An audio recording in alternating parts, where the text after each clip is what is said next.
And then, as I live on the lake, I look out in the water and I see otters. We have otters that swim by our house all the time. We have pelicans. We have ducks. Haven't seen an alligator yet, but I did include the alligator. I'm okay with that, right? Since we're neighbors, right?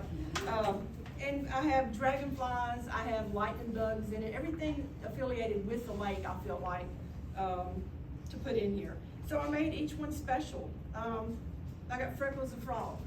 So the next book, I'm introducing my brother Chris, which is sitting right there, and my husband Randy. They are crawfish in the next book. And they both play guitars in that book, so it's going to be a fun book. So, but anyway, so I would like to have Ramsey read the book to you guys, unless y'all have any questions for me as we go through it.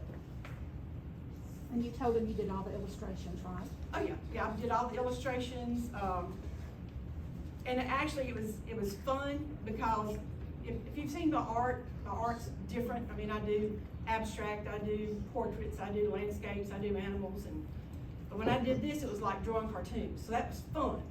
You know, I couldn't make a mistake on it. So. How many characters in that book? 14. 14? I was ready for it. Ah. Hi.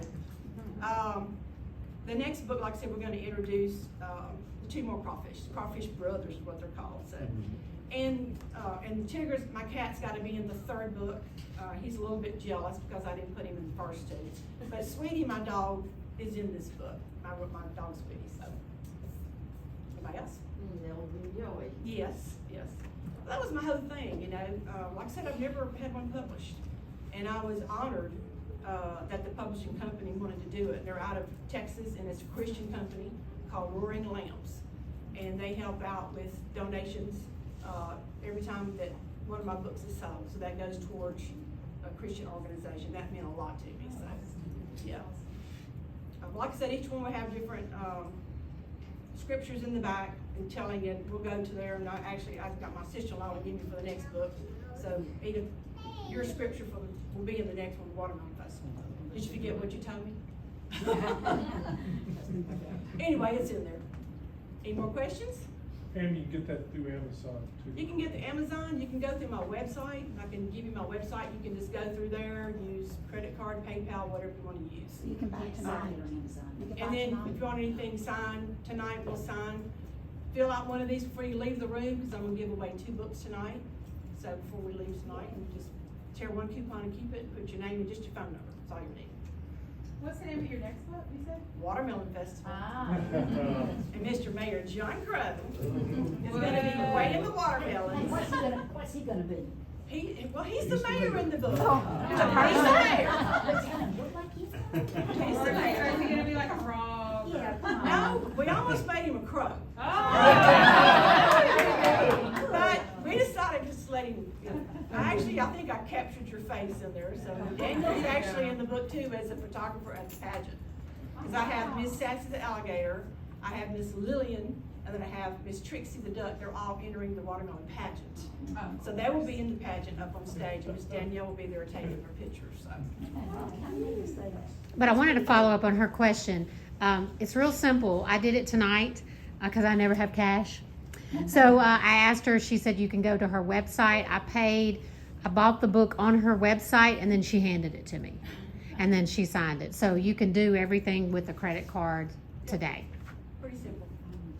So, any more questions? You take cash. Yeah, I'll try. You had change. All right. Want to let Ramsey go ahead and read? And kids want to get a little bit closer up here because he's going to show the pictures as he reads. Spit that gum out.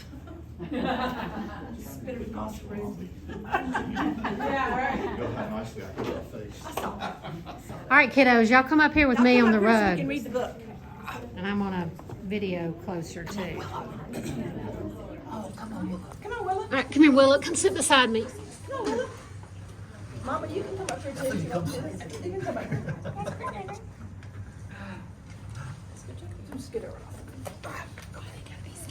You want a book? You can show the pages. If you want me to do that. Turn around.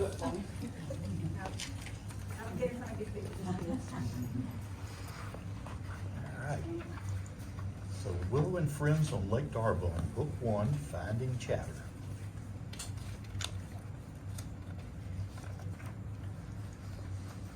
Willow hurried to finish her breakfast so she could go outside and play with all her friends. She gave Sweetie her doggy treat to bring outside with her. Sweetie stretched out in the grass under the cloudy sky. Willow said, "Let's gather all our friends and have a picnic." She and Sweetie took off along Lake Darbone shoreline, looking for their friends. Willow had a very special way she gathered her friends. She rang a cowbell that had been given to her by her granddaddy. Clang, clang, clang. A little bit louder, Ramsey. A little bit louder. Hearing the cowbell ringing, here came her friends, Sassy, Little Liz, Oscar, Freckles, and Lillian. They all went along the bank searching for the perfect place to have a picnic. Soon Jagger, Hank, and Trixie flew over. As they came to a beautiful area for a picnic, Lucky and Sparky joined them. "This is it. This is a great place for a picnic," Willow almost shouted. She greeted all her friends except Chatter, her catfish buddy. He was missing. "Has anyone seen Chatter?" she asked. "No, not me. No, nor me." "We'd better look for him," Willow said. She and Sweetie moved to her small boat to search in the lake. Chatter couldn't be too far. Willow and Sweetie grabbed their life jackets and took off. Willow called and called, but no Chatter. Where could he be? Neither Willow nor Sweetie noticed, but a dense fog rolled in around them. Before they knew it, they couldn't see anything. Where were they? Where was the shore? The others waited, and finally Sassy said to the group, "I'm worried about Willow and Sweetie. They shouldn't be gone this long.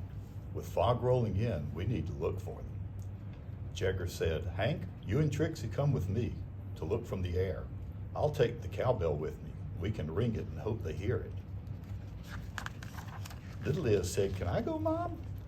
"Why don't you wait here on the bank in case they come back? You can let us know." "Okay," said Little Liz. "Who wants to catch a ride on my back?" asked Sassy. Oscar said, "Me." Freckles said, "I'll go." "Oh, that would be nice," said Lillian. Lucky said, "Count me in. Let's go. Let's go find our friends." As they started to start the search, thick fog made it to the shore. Seeing was almost impossible. "What are we going to do?" muttered Sassy out loud. Sparky, who was sitting on Sassy's nose, said, "Let me gather some of my friends. Will light the way." In just a few minutes, Sparky had 100 friends gathered to help with the search. Sparky's friends started across the lake, creating a line of lights for Sassy to follow. Sparky took his place on Sassy's nose, and away they went. Some of the fireflies formed a large bright light on the shore. They looked like a lighthouse. They hoped that Willow and Sweetie would see the bright light through the fog. As they all headed across the lake, the friends called out for Willow and Sweetie. Jagger, Hank, and Trixie swooped overhead with Jagger ringing the cowbell. In the distance, Sweetie began to bark. Everyone rushed to the area where they heard the barks. Willow said, "I see lights coming our way, Sweetie." Suddenly the lights broke through the fog and all of their friends raced to rescue them. Sassy called to Willow, "Tie your rope around my tail. I'll pull you home." The dense fog lifted along the shoreline as they approached the bank. Willow heard Chatter yelling for help. Willow looked toward a nearby pier. Poor Chatter was tangled in a net. "There he is," yelled Willow. "I'll get him," said Oscar. "I'll chew him free." Oscar dove under the water, swam to Chatter, and began chewing. It didn't take long before Chatter was rescued too. What an afternoon. "Yay," shouted everyone. "Let's have that picnic." "Thanks everyone for coming together to help find us. What great friends you all are," Willow said. Willow and her friends enjoyed a delicious, well-deserved picnic. Don't get tired of helping others. You will be rewarded when the time is right if you don't give up. Galatians 6:9. The end.